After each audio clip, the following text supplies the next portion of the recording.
ಉಂಟು, ನನ್ನ ಪಾಡಿಗೆ ಹುಷಾರಿಲ್ಲ ಆಯಿತಾ. ಎಂತ ಮಾಡೋದು ಗೊತ್ತಾಗ್ತಿಲ್ಲ ನನಗೆ ಎಂತ ಮಾಡಲಿ ಅಂತ ಗೊತ್ತಾಗ್ತಿಲ್ಲ. ಅವರಿಗೆ ಆಗಿತ್ತು, ಹಾಗೇ ಹೆದರಿಕೆ ಆಗಿತ್ತು ಆಯಿತಾ.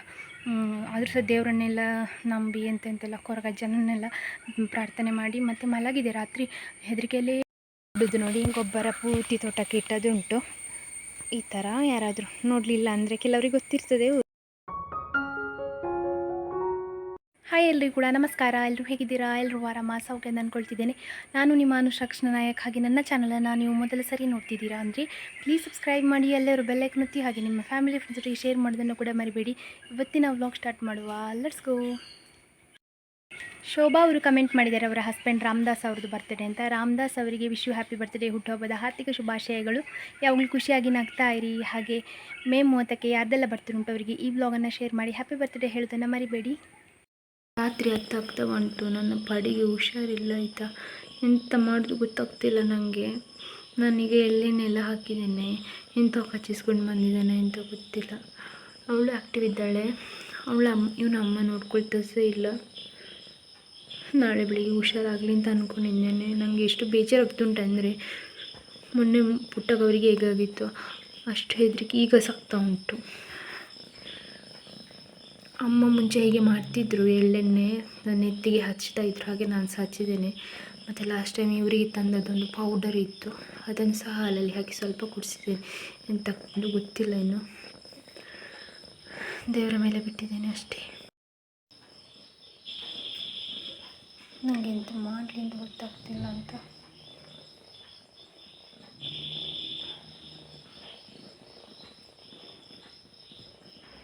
ನಿನ್ನೆ ಉಂಟಲ್ಲ, ನನ್ನ ಚಿಕ್ಕ ಪಡಿ ಇದ್ದಾನಲ್ಲ, ಅವನಿಗೆ ಒಂದು ಹುಷಾರಿರಲಿಲ್ಲ ಆಯಿತಾ. ಎಂತಂತ ಹೇಳಿದರೆ, ರಾತ್ರಿ ನಾವು ಊಟ ಮಾಡ್ತಿರ್ಬೇಕಾದ್ರೆ ಒಂದು 4-5 ಸಲ ಕರೆದಾಗ ಹೋಗಿ ನೋಡ್ತೇನೆ ಒಂಥರ ಡಲ್ ಆಗಿದ್ದಾನೆ ಆಯಿತಾ. ಮತ್ತು ಅವನು ಅಡುಗೆ ರೂಮಿಗೆ ಕರ್ಕೊಂಬಂದು ಹಾಲಿನ ಪೌಡ್ರ್ ನೀರೆಲ್ಲ ಮಾಡಿ ಕೊಟ್ಟರು ಸಹ ಕುಡಿತಾನೇ ಇಲ್ಲ. ಬಲ ಇಲ್ಲದ ಹಾಗೆ ಕೌಚಿ ಬಿತ್ತು ಮರಿ. ಮತ್ತು ಅದನ್ನು ಎತ್ತಿ ಬಲವಂತಕ್ಕೆ ಹಾಲೆಲ್ಲ ಕುಡಿಸಿದೆ ಆಯಿತಾ. ಕುಡಿಲಿಕ್ಕೆ ಆಗ್ತಿರಲಿಲ್ಲ, ಎಂಥ ಬಲ ಇಲ್ಲದೆ ಬಿದ್ದಿತ್ತು. ಮತ್ತು ನಾನು ಎಂತ ಮಾಡಲಿ ಅಂತ ಸಹ ಗೊತ್ತಾಗ್ತಿಲ್ಲ. ಏನಾದರೂ ಕಚ್ಚಿರ್ಬೋದೋ ಗೊತ್ತಿಲ್ಲ, ಅದೆಂತೆಲ್ಲ ಹೇಳಿ ಎಳ್ಳೆಣ್ಣೆ ಎಲ್ಲ ಸವರಿದೆ ಆಯಿತಾ. ಇವರಂತೂ ಹೋಪೆ ಬಿಟ್ಟಿದ್ರು. ಇವರು ಹೇಳಿದರು, ನೀನು ಬಂದು ಮಲಗು, ಅವಳೆಲ್ಲ ಒಂದು ವೇಳೆ ಮರಿ ಕರ್ಕೊಂಡು ಬರಲಿಲ್ಲ ಅದು ನಿಂಗೆ ಹೀಗೆ ಪ್ರೀತಿ ಮಾಡಲಿಕ್ಕಿತ್ತ, ಕರ್ಕೊಂಡು ಬರಲಿಲ್ಲ ಅಂತ ಅನ್ಕೋ, ಹಾಗೀಗೆ ಅಂತೆಲ್ಲ ಹೇಳ್ತಿದ್ದಾರೆ. ನನಗೆ ಅಂತೂ ಹೆದರಿ ಅಳ್ಳಿಕ್ಕೆಲ್ಲ ಬರ್ತಾಯಿತ್ತು. ಮೊನ್ನೆ ಹೇಗೆ ಪುಟ್ಟಗವರಿಗೆ ಆಗಿತ್ತು ಹಾಗೇ ಹೆದರಿಕೆ ಆಗಿತ್ತು ಆಯಿತಾ. ಆದರೂ ಸಹ ದೇವರನ್ನೆಲ್ಲ ನಂಬಿ ಎಂತೆಂತೆಲ್ಲ ಕೊರಗ ಜನನ್ನೆಲ್ಲ ಪ್ರಾರ್ಥನೆ ಮಾಡಿ ಮತ್ತು ಮಲಗಿದೆ. ರಾತ್ರಿ ಹೆದರಿಕೆಯಲ್ಲೇ ಮಲಗಿದ್ದು, ನನಗೆ ನಿದ್ದೆ ಸಹ ಬರ್ತಿರಲಿಲ್ಲ ಹೆದರಿಕೆಯಲ್ಲಿ. ಮತ್ತು ಬೆಳಗ್ಗೆ ಒಂದು 5 ಗಂಟೆಗೆ ಎಚ್ಚರ ಆಯಿತು. ರಪ್ಪ ಬಂದು ಬಾಗಿಲು ತೆಗೆದು ನೋಡಿದೆ, ಕಿಚನಲ್ಲಿ ಇರೋದಲ್ಲ ಚಿಕ್ಕ ಮರಿಗಳು, ಹುಷಾರಿದ್ದ. ಎದ್ದು ಹೀಗೆ ನೋಡಿ ಮೇವು ಅಂತ ಮಾಡಿತ್ತು, ಆಗ ಹುಷಾರಾಗಿದೆ ಅಂತ ಗೊತ್ತಾಯಿತು. ರಾತ್ರಿ ಉಂಟಲ್ಲ, ಮ್ಯಾವ್ ಸಹ ಇಲ್ಲ, ಎಂಥ ಸಹ ಇಲ್ಲ. ಅಮ್ಮ ಬಂದರೆ ಹಾಲು ಸಹ ಕುಡಿತಾ ಇಲ್ಲ, ಅಮ್ಮ ಸಹ ನೋಡ್ಕೊಳ್ತಿಲ್ಲ. ನನಗೆ ಎಷ್ಟು ಟೆನ್ಷನ್ ಆಗಿತ್ತು ಅಂದರೆ, ನನಗೆ ಅಂದ್ಕೊಳ್ಳೋದು ಅಂದರೆ ಹೀಗೆ ತೊಂದರೆ ಆಗೋದು ಅಂತಾದರೆ ಅವಳು ಕರ್ಕೊಂಡೇ ಬರಬಾರ್ದಿತ್ತು ಅಂತ ಹೀಗೆಲ್ಲ ಥಾಟ್ಸ್ ಬರಲಿಕ್ಕೆ ಶುರುವಾಯಿತು.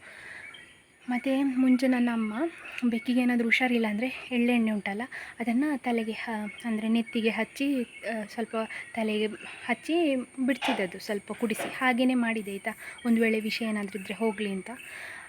ಅದರಿಂದ ಕಡಿಮೆ ಆಯಿತಾ, ನನ್ನ ಪ್ರಾರ್ಥನೆಯಿಂದ ಕಡಿಮೆ ಆಯಿತು ಅಂತ ಗೊತ್ತಿಲ್ಲ. ಬೆಳಿಗ್ಗೆಗೆ ಹುಷಾರಾಯಿತು. ನಾನು ರಾತ್ರಿದು ಕ್ಲಿಪ್ ಹಾಕಿರ್ತೇನೆ ನೋಡಿ. ಯಬ್ಬಾ ಹೆದರಿ ನನಗೆ ಬೆವರಿಲಿಕ್ಕೆ ಶುರುವಾಗಿದೆ, ಅಷ್ಟು ಹೆದರಿಕೆ ಆಗಿತ್ತು. ಅಂದರೆ ಚಿಕ್ಕ ಪ್ರಾಣಿಯ ಜೀವಿ ಅಲ್ಲ, ನನಗೆ ಅಂದರೆ ದೊಡ್ಡವರಾದ್ರೆ ನನಗೆ ಹೀಗೆ ಎದುರು ನೋಡಿ ಸಾಯೋದು ನನಗೆ ಅದು ಆಗೋದೇ ಇಲ್ಲ. ಕೆಲವರೆಲ್ಲ ಕಾಡಿಗೆ ಹೋಗಿ ಕಾಣೆ ಆಗ್ತಾರೆ, ನಮ್ಮದು ಬೆಕ್ಕುಗಳು ಕಾಡಿಗೆ ಹೋದರೆ ಬರೋದಿಲ್ಲ. ಹಾಗಾದರೆ ನನಗೆ ಅಷ್ಟು ಅಂದರೆ ನಾನು ಅವರೊಟ್ಟಿಗೆ ಇದ್ದ ಖುಷಿಯನ್ನು ನೋಡಿರ್ತೇನೆ, ಅಂದರೆ ಅವುಗಳು ನಮ್ಮೊಟ್ಟಿಗೆ ಸಂತೋಷವಾಗಿರೋದನ್ನು ನೋಡಿರ್ತೇನೆ. ಇವುಗಳಿಗೆ ನರಳಿ ಸಾಯೋದು ನನಗೆ ನೋಡಲಿಕ್ಕೆ ಆಗೋದಿಲ್ಲ. ಹಾಗೆ ದೇವರ ಪುಣ್ಯಕ್ಕೆ ಏನೂ ತೊಂದರೆ ಇಲ್ಲ. ಈಗ ಬೆಳಿಗ್ಗೆ ಸಹ ಹಾಲೆಲ್ಲ ಕುಡೀತದು, ಮೊಸರನ್ನ ಕೂಡ ಮಾಡ್ತಾಯಿದ್ದೇನೆ, ಊಟ ಮಾಡ್ತಿದ್ದೇನೆ, ಹಾಗಾಗಿ ಬಚಾವ್ ನಾನು. ಹಾಗೆ ಬಂದರೆ ಟೆನ್ಷನ್ಗಳು ಒಟ್ಟೊಟ್ಟಿಗೆ ಬರ್ತದೆ. ಮೊನ್ನೆ ಪುಟ್ಟಗವರಿಗೆ ಆಯಿತು, ನಿನ್ನೆ ಈ ಚಿಕ್ಕ ಮರಿಗೆ ಆಯಿತು.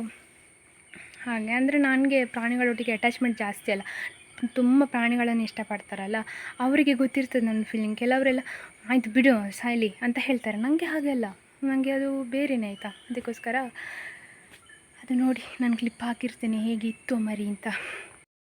ಹುಷಾರಾಗಿದ್ದಾನೆ, ಬೆಳಿಗ್ಗೆ 6 ಗಂಟೆ ಆಗುವಾಗ ಹುಷಾರಾಗಿದ್ದಾನೆ ಸಾಧಾರಣ.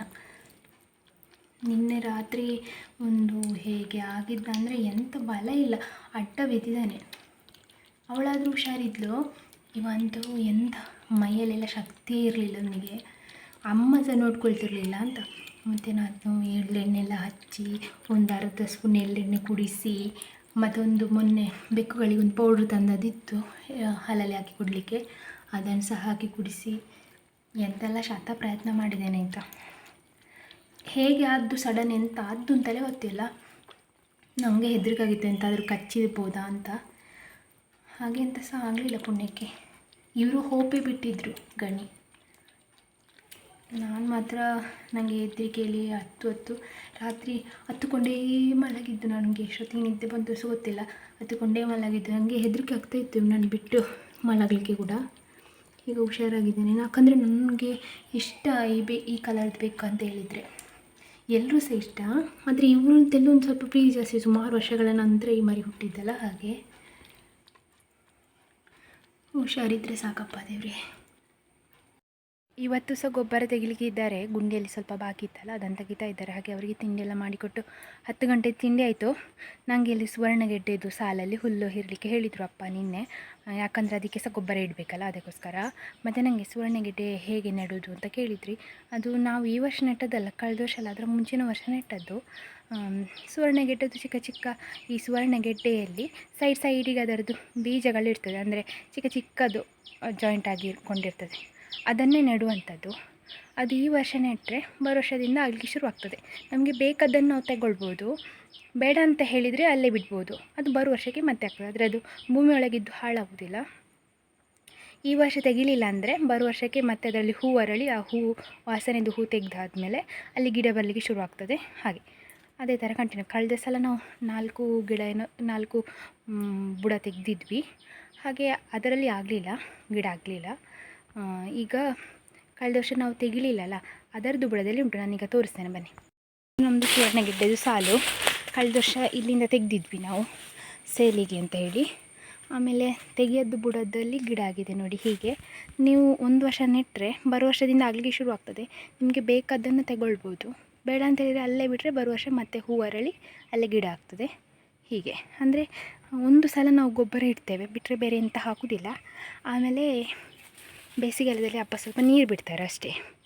ಅದು ಅದರಷ್ಟಕ್ಕೆ ಭೂಮಿಯೊಳಗೆ ಇರ್ತದೆ. ಈಗ ಅದರ ಬುಡದಲ್ಲೆಲ್ಲ ದೊಡ್ಡದು ಗೆಡ್ಡೆ ಇರಬಹುದು, ಯಾಕಂದರೆ ಕಳೆದ ವರ್ಷ ಎಲ್ಲ ಅದರ ಮುಂಚಿನ ವರ್ಷ ನೆಟ್ಟದಲ್ಲ, ಹಾಗೆ. ಅಂದರೆ ಇದರದ್ದು ಖರ್ಚು ಕಡಿಮೆ. ಅಂದರೆ ನೋಡ್ಕೊಳ್ಬೇಕು, ಗೊಬ್ಬರ ಇಡ್ತಾ ಇರಬೇಕು, ಸೆಗಣಿ ನೀರು ಹಾಕಬೇಕು, ಏನಿಲ್ಲ. ಒಂದು ಸಲ ಗೊಬ್ಬರ ಇಟ್ಟರೆ ಮುಗೀತು. ಹಾಗೆ ಅದಕ್ಕೆ ಬುಡ ಎಲ್ಲ ಕ್ಲೀನ್ ಮಾಡಿ ಹಿರಿದೆ. ನನಗೆ ಇವತ್ತಿಗೆ ಹುಲ್ಲು ಕೂಡ ಆಯಿತು ನೋಡಿ, ಸುಮಾರಷ್ಟು ಹುಲ್ಲು ಉಂಟಿಲ್ಲಿ. ಅಮ್ಮ ಯಾವಾಗಲೂ ಇವನು ಅಮ್ಮನೊಟ್ಟಿಗೆ ನೇಳ್ತಾ ಇರ್ತಾನೆ ಆಯಿತಾ, ಹಾಲು ಕುಡಲಿಕ್ಕೆ. ಇವತ್ತು ಅಪ್ಪ ಬೆಳಿಗ್ಗೆ ಜೋರು ಮಾಡಿದರು ಅವನಿಗೆ. ಆಮೇಲಿಂದ ಈಗ ಸೈಡಲ್ಲಿ ದೂರದಲ್ಲಿ ಕೂತಿದ್ದ ಬೆಳಗ್ಗೆಯಿಂದ ಬೇಜಾರದಲ್ಲಿ. ಈಗ ಅಮ್ಮ ಬಂದಳು, ಅಮ್ಮ ಸಹ ಜೋರು ಮಾಡಿದ್ಲು ಆಯಿತಾ. ಹಾಗೆ ಈಗ ಬೇಜಾರದಲ್ಲಿ ಕೂತಿದ್ದಾನೆ. ಮತ್ತು ಎಂತ ಗಡಿಗೆ ಹೋಗಿ ಹಾಲು ಕುಡಿಯೋದು ಅಮ್ಮಂದು. ಅದು ಚಿಕ್ಕ ಮಕ್ಕಳಿಗೆ ಹಾಲೇ ಸಿಗೋದಿಲ್ಲ ಈ ನಮ್ಮ ಇಡವಟ್ಟಲ್ಲಿ, ಅಷ್ಟು ಉಪದ್ರ ಇವನದ್ದು ಅಂತ. ಅಂದರೆ ಹಾಲು ಕುಡಿತಾನೇ ಇರೋದು ಕಂಟಿನ್ಯೂಸು. ನಂಗೆ ಓಡಿಸುವ ಅಂತ ಅನಿಸೋದಿಲ್ಲ, ಯಾಕಂದರೆ ಅವನ ಅಮ್ಮ ಅಲ್ಲ, ಹಾಗೆ ಎಂತ ಮಾಡೋದು ಹೇಳಿ. ಆ ಚಿಕ್ಕವರಿಗೆ ನಾನು ಪೌಡರ್ ನೀರು ಮಾಡಿ ಹಾಕ್ತಿರೋದಲ್ಲ ಹಾಲು. ಮಧ್ಯಾಹ್ನ ಊಟ ಆಗಿ ಉಂಟಲ್ಲ, ನಾನು ಸಹ ಅವರೊಟ್ಟಿಗೆ ನಿಂಗೆ ಗೊಬ್ಬರ ಬಿಡಿಸ್ಲಿಕ್ಕೆ ಹೋದ್ದಾಯ್ತಾ. ಈಗ 4:15 ಆಗ್ತಾ ಬಂತು. 4:15 ಆಗಲಿಲ್ಲ, 4:15 ಆಯಿತು. ಚಹಾ ಇಡಲಿಕ್ಕೆ ಬಂದೆ. ಈಗ 4 ಗಂಟೆಗೆ ಚಹಾ ಕೊಡಲಿಕ್ಕೆ ಇರ್ತದೆ. ಊಟ ಆಗಿ ಸ್ವಲ್ಪ ಹೊತ್ತು ರೆಸ್ಟ್ ಆಗಿ ಆದಮೇಲೆ 2:15ಗೆ ಅವರು ಹೊರಡ್ತಾರೆ. ಆಗ ಒಂದು ಗ್ಲಾಸ್ ಚಾಯ. ಮತ್ತು ಈಗ 4 ಗಂಟೆಗೆ ನಾನು ಅಲ್ಲಿ ಉಂಟಲ್ಲ, 2:15ಗೆ ಅವರೊಟ್ಟಿಗೆ ಹೋಗಿದ್ದೇನೆ. ಎಂತ ಸಹ ತಿನ್ನೋದು ಹೌದು. ಈಗ ನನಗೆ ಕೈಕಾಲು ನಡುಗ್ತುಂಟು. ಅಂದರೆ ನಂಗೆ ಜಾಸ್ತಿ ಕೆಲಸ ಮಾಡಿದರೆ ಹಾಗೆ, ನಾನು ರೆಸ್ಟ್ಲೆಸ್ ಆಗಿ ಕೆಲಸ ಮಾಡಿದ್ರಲ್ಲ ಹಾಗೆ. ಈಗ ಬಂದು ರಪಕ್ಕೆ 2 ಬಾಳೆಹಣ್ಣು ತಿಂದೆ. ಈಗ ಕರೆಕ್ಟ್ ಆಯಿತು. ಚಹಾ ಇಟ್ಟಿದ್ದೇನೆ. ಚಹಾ ಕೊಟ್ಟ ಆಗಿ ಆದಮೇಲೆ ಬೂದಿ ಉಂಟಲ್ಲ ನಮ್ಮ ಮನೆಯದು, ಬಚ್ಚಲಲ್ಲಿ ಹೊತ್ತಿಸ್ತೇವಲ್ಲ ಬೆಂಕಿ, ಆಮೇಲೆ ಮನೆ ಒಳಗೆ ಹೊತ್ತಿಸ್ತೇವೆ. ಅದರಲ್ಲಿ ಬೂದಿ ಉಳಿತದಲ್ಲ, ಅದನ್ನು ಒಂದು ಕಡೆ ಸ್ಟಾಕ್ ಮಾಡಿಡ್ತೇವೆ. ಆ ಬೂದಿಯನ್ನು ಹಾಕ್ಲಿಕ್ಕೆ ಉಂಟಂತೆ ತೋಟಕ್ಕೆ. ಅದೊಂದು ಇವತ್ತಾಗಿಬಿಟ್ರೆ ಮತ್ತೆ ಸುಲಭ. ಇಲ್ಲದ್ರೆ ಸಂಡೆಗೆ ಇಡ್ತಾರೆ ಅಪ್ಪ. ಇವತ್ತಾಗಲಿ ಅಂತ ನಾನು ಸಹ ರಪ ಗೊಬ್ಬರ ಬಿಡಿಸಿದ್ದು ಹೋಗಿ. ನಾನು ಸುಲಭ ಆಗ್ಬೋದು ಅಂತ ಅಂದ್ಕೊಂಡದ್ದು, ಒಂದು ಬಗ್ಗಿ ಬಿಡಿಸ್ಬೇಕಲ್ಲ, ಸಾಕಾಗ್ತದೆ, ಸೊಂಟ ನೋವು ಬರ್ತದೆ. ಗೊಬ್ಬರ ಬಿಡಿಸಿ ಗೊತ್ತಿದ್ದವರಿಗೆ ಅನುಭವ ಇರ್ತದೆ ಅದರದ್ದು ಕಷ್ಟ. ಹಾಗೆ ಈಗ ಸಾಧಾರಣ ಮುಗಿಸಿ ಬಂದೆ. ಇನ್ನೊಂದು ಸ್ವಲ್ಪ ಒಂದು 10-15 ಗಿಡಕ್ಕೆ ಉಂಟದು, ಅವ್ರು ಬಿಡಿಸ್ತೇನೆ ಹೇಳಿದ್ದು. ನಾನು ಚಾಕ್ಕೆ ಬಂದೆ, ಚಹಾ ಮಾಡಿ ಕೊಂಡೋಗ್ಬೇಕಿನ್ನು. ಹಾಗೆ ಅದಕ್ಕೆ ಜಾಸ್ತಿ ವ್ಲಾಗ್ ಮಾಡಲಿಕ್ಕಾಗಲಿಲ್ಲ. ದನಗಳನ್ನು 2-3 ಸಲ ನಾನು ಬದಲಿಸಿ, ಮತ್ತೆ ಎಲ್ಲ ಅಪ್ಪನೇ ಹೋಗಿ ಕರ್ಕೊಂಡು ಬಂದದ್ದೆಲ್ಲ ಕೂಡ ಅವರೇ ಮಾಡಿದ್ದು. ಹಾಗಾಗಿ ನನಗೆ ಎಂತ ಜಾಸ್ತಿ ವ್ಲಾಗ್ ಮಾಡಲಿಕ್ಕಾಗಲಿಲ್ಲ ಇವತ್ತು. ಹಾಗೆ ಮನೆಯಲ್ಲಿ ಎಂತಾದರೂ ಕೆಲಸ ಇದ್ದರೆ, ಇದು ವರ್ಷದ ಮೇಯ್ನ್ ಕೆಲಸ ಗೊಬ್ಬರದ್ದು, ಹಾಗಾಗಿ ಸ್ವಲ್ಪ ಬ್ಯುಸಿ ಇರ್ತೇನೆ ನಾನು. ನಾ ಕುഞ്ഞಿ ಪಡಿಗೆ ಹಾಲು ಬೇಡ ಆಯಿತಾ. ಇಲ್ಲಿ ನೋಡಿ ಇವನಿಗೆ ಎಷ್ಟೇ ಹೇಳಿದ್ರು ಗೊತ್ತಾಗಲ್ಲ, ಹಾಲು ಕುಡಿದು ಹೇಗೆ ನೆಗ್ತಾ ಇದ್ದಾನೆ ನೋಡಿ. ಅವಳಲ್ಲಿ ಮೆಲ್ಲ ಕುಡಿತಿದ್ದಾಳೆ, ಅಟ್ಲೀಸ್ಟ್ ಅಣ್ಣನೊಟ್ಟಿಗೆ ಹೋರಾಡಿ ಆದರೂ ಕುಡಿತಿದ್ದಾರೆ. ನೀನು ಬಾ ಅಣ್ಣ, ಇವನು ಕುಡಿಲಿ, ಬಾ ನೀನಿಲ್ಲಿ ಹಾಲು ಕುಡಿ. ಅವನಿಗೆ ಇಂಟ್ರೆಸ್ಟೇ ಇಲ್ಲ ಅಂತ ಓಡಾಡಬೇಕು. ನಿನ್ನೆ ರಾತ್ರಿಯೊಂದು ನನ್ನ ಜೀವ ಕೈಯಲ್ಲಿ ಬರುವ ಹಾಗೆ ಮಾಡಿದ್ದಾನೆ. ಪಡಿ ಬಾ ಇಲ್ಲಿ ಕುഞ്ഞಿ. ಹಾಗೆ ಖುಷಿಯಲ್ಲಿದ್ದರೆ ಸಾಕಪ್ಪ ದೇವ್ರೇ. ಒಂದು ಸ್ವಲ್ಪ ಇನ್ನೊಂದು ತಿಂಗಳ ದೊಡ್ಡದಾದ್ಮೇಲೆ ಮತ್ತೆ ಹಾಗೆ ತೊಂದರೆ ಆಗೋದಿಲ್ಲ. ಇವ ನೋಡಿ ಹಾಲು ಕುಡಿದು ಹೇಗೆ ಡುಮ್ಮ ಆಗಿದ್ದಾನೆ ಅಂತ. ಪಡಿಕಲ್ಲು ಒಂದು ಕಜ್ಜು ನಂದು ಕಜಲ್ಬಿ. ಗುಂಡಣ್ಣ ಬರ ನೋಡಿ. ಆಯಿತು, ಇದು ಎಂತಕ್ಕೋ ತರಕಾರಿ ಹಾಕಲಿಕ್ಕೆ ಅಪ್ಪ ಎಷ್ಟು ರಾಶಿ ಇಟ್ಟದ್ದು ನೋಡಿ ಅಂತೆ. ಕಂಪ್ಲೀಟಾಗಿ ಆಯಿತು. ನಾವು ಮಳೆಗಾಲದಲ್ಲಿ ತಂದು ಇದರಲ್ಲಿ ಹಾಕ್ತಿದ್ದೆವಲ್ಲ, ಅದರ ಈ ವರ್ಷಕ್ಕೆ ಮುಗೀತು. ಅಂದರೆ ಒಂದು ವರ್ಷಕ್ಕೊಮ್ಮೆ ಹಾಕೋದು ನಾವು, ವರ್ಷಕ್ಕೊಮ್ಮೆ ಗೊಬ್ಬರ. ಅದು ಸಹ ಮೇ ಟೈಮಲ್ಲಿ ಹಾಕೋದು. ಇನ್ನು ಈ ಜೂನಿಂದ ಬರುವ ಮೇ ತನಕ ಎಷ್ಟು ಗೊಬ್ಬರ ಸ್ಟಾಕ್ ಮಾಡಲಿಕ್ಕೆ ಅಷ್ಟು ಇದರಲ್ಲಿ ಸ್ಟಾಕ್ ಮಾಡೋದು. ಆಮೇಲೆ ಇದನ್ನು ತೋಟಕ್ಕೆ ಕೊಂಡೋಗಿ ಹಾಕೋದು. ಅದು ವರ್ಷಕ್ಕೆ ಒಂದು ಸಲದ ಕೆಲಸ. ಕೆಲವೆಲ್ಲ 4 ದಿವಸ ಇರ್ತದೆ, ಈ ಸಲ 2 ದಿವಸದಲ್ಲಿ ಮುಗೀತು. ಜೊತೆಗೆ ಹಟ್ಟಿಯಲ್ಲಿರೋದು ಕೂಡ ತೆಗ್ದೇವಲ್ಲ, ಹಾಗೆ ಸುಲಭ ಆಯಿತು ನಮಗೆ. ಇದು ನೋಡಿ ಗೊಬ್ಬರ ಪೂರ್ತಿ ತೋಟಕ್ಕೆ ಇಟ್ಟದುಂಟು. ಈ ಥರ ಯಾರಾದರೂ ನೋಡಲಿಲ್ಲ ಅಂದರೆ ಕೆಲವ್ರಿಗೆ ಗೊತ್ತಿರ್ತದೆ, ಊರವರಿಗೆಲ್ಲ. ಕೆಲವರು ನನ್ನನ್ನು ತುಂಬ ದೂರದಿಂದ ನೋಡೋರು ಇರ್ತೀರಲ್ಲ, ಸಿಟಿಯಲ್ಲಿರೋರು, ತೋಟವೇ ನೋಡೋದವರು ಅಥವಾ ತೋಟದ ಬಗ್ಗೆ ಗೊತ್ತಿಲ್ಲದವರು, ಅವರಿಗೆ ತೋರಿಸ್ತಿರುವಂಥದ್ದು. ಅವರು ಬಂದಿಗೆ ರಾಶಿ ಹಾಕ್ತಾರೆ ಆಯಿತಾ. ಆಮೇಲೆ ಇದನ್ನು ನಾವು ಕೈಯಲ್ಲಿ ಬೇಕಾದ ರೀತಿಯಲ್ಲಿ ಬಿಡಿಸಲಿಕ್ಕೆ, ಬುಡ ಬಿಡಿಸಲಿಕ್ಕೆ. ನಾನು ಸಹ ಬಂದಿದ್ದೆ ಅಲ್ಲ ಆಗ, ನನಗೆ ಆ ಸೈಡಿಂದ ಇತ್ತು ಹೀಗೆ ಬಿಡಿಸಲಿಕ್ಕೆ 3 ಲೈನ್ ನಾನು ಬಿಡಿಸ್ತಾ ಬಂದದ್ದು. ಹಾಗೆ ಈ ಥರ ಕ್ಲೀನಾಗಿ ಬಿಡಿಸಬೇಕು. ಇನ್ನು ಮಳೆ ಬಂದರೆ ತುಂಬ ಒಳ್ಳೆಯದು, ಇಲ್ಲಾಂದರೆ ಸ್ಪ್ರಿಂಕ್ಲರ್ ಹಾಕಬೇಕು. ಆಗ ಅದರದ್ದು ಅಂಶ ಎಲ್ಲ ಬೇರೆ ಹೇಳ್ಕೊಳ್ತದೆ. ಹಾಗೆ ಹುಲ್ಲಿಗೆ ಬಂದದ್ದು ಅಂತ ಹೇಳಿ ನೋಡಿ, ಹುಲ್ಲಿಗೆಲ್ಲ ಬಂದದ್ದು. ಹುಲ್ಲಾಗಿದೆ ನಮ್ಮದು. ಹಾಂ, ಆಗಲೇ ಆಗಿದೆ ಅಲ್ಲ ಮಧ್ಯಾಹ್ನ, ನೀನು ಬರಲಿಲ್ಲ ಶಂಭು. ಆಗ ನಾನು ಗೊಬ್ಬರ ಬಿಡಿಸುವಾಗ ಸಹ ಬಂದಿದ್ದಾಯ್ತಾ ಪಾಪ. ಆಗ ಗೊಬ್ಬರ ಬಿಡಿಸುವಾಗ ಸಹ ಬಂದಿದ್ದಾಯ್ತಾ. ನನ್ನ ಮನೆಗೆ ಹೋಗುವಾಗ ನನ್ನೊಟ್ಟಿಗೆ ಜೊತೆಗೆ ಬಂದ. ಈಗ ಅಲ್ಲಿ ನಾನು ಸುವರ್ಣಗೆಡ್ಡೆ ಹತ್ತಿರ ಹುಲ್ಲು ಹಿರಿದಿಟ್ಟಿದ್ದಾನಲ್ಲ, ಅದನ್ನು ತಂದು ಇದು ರಾಶಿ ಹಾಕಬೇಕು ದನಗಳಿಗೆ ಹಾಕಲಿಕ್ಕೆ. 1 ತಿಂಗಳಿಂದ ಯಾವಾಗಲೂ ಇದೇ ಚಿಂತೆ ಇತ್ತು, ಗೊಬ್ಬರ ಯಾವಾಗ ತೆಗ್ದಾಗ್ತದೆ. ಮಳೆ ಜೋರಾಯಿತು, ಮಳೆ ಕಂಟಿನ್ಯೂಸ್ ಬಂದರೆ ಎಂತ ಮಾಡೋದು, ಗೊಬ್ಬರ ತೆಗಿಲಿಕ್ಕೆ ಜನ ಸಿಗ್ತಾರ ಇಲ್ವಾ, ಗೊಬ್ಬರ ಯಾರು ತೆಗೆಯೋದು ಅಂತೆಲ್ಲ ಯೋಚನೆ ಆಯಿತು. ಯಾವಾಗಲೂ ಕೂಡ ಇದೇ ಯೋಚನೆ. ಹಾಗೆ ಗೊಬ್ಬರದ ಈ ವರ್ಷದ್ದು ಮುಗೀತು. ಇನ್ನೂ ಬರೋ ವರ್ಷದ ಮೇಗೆ. ಆದರೆ ನಮಗೆ ಹಟ್ಟಿಯಲ್ಲಿ ತುಂಬ್ತದಲ್ಲ, ಅದನ್ನು ತೆಗೆದು ಗುಂಡಿಯಲ್ಲಿ ಹಾಕಲಿಕ್ಕೆ ಉಂಟು. ನಿನ್ನೆ ಮಳೆ ಬಂದಿದೆ ನಮಗೆ ಸಂಜೆ ಆಗುವಾಗ, ನಾನು ನಿಮಗೆ ತೋರಿಸಿದ್ದೆಲ್ಲ ವ್ಲಾಗಲ್ಲಿ. ಇವತ್ತು ಕೂಡ ಮೋಡ ಉಂಟು. ಕೆಲವೊಮ್ಮೆ ಹೀಗೆ ಮೋಡ ಇದ್ದರೆ ಬರುವುದಿಲ್ಲ, ಕೆಲವೊಮ್ಮೆ ಅಂದಾಜು ಆಗೋಕ್ಕಿಂತ ಮುಂಚೆನೇ ಬರ್ತದೆ ಮಳೆ. ಬಿಸಿಲಿರುವಾಗಲೇ ಮಳೆ ಬರ್ತದೆ. ಹಾಗೆ ನಿನ್ನೆ ಮಳೆ ಬಂದಿದೆ. ಈಗ ಸಹ 1-2 ಹನಿ ಬೀಳ್ತಾ ಉಂಟು ನನ್ನ ಮೇಲೆ. ಬರ್ತದ ಅಂತ ಗೊತ್ತಿಲ್ಲ, ಮೋಡ ಓಡ್ತಾ ಉಂಟು.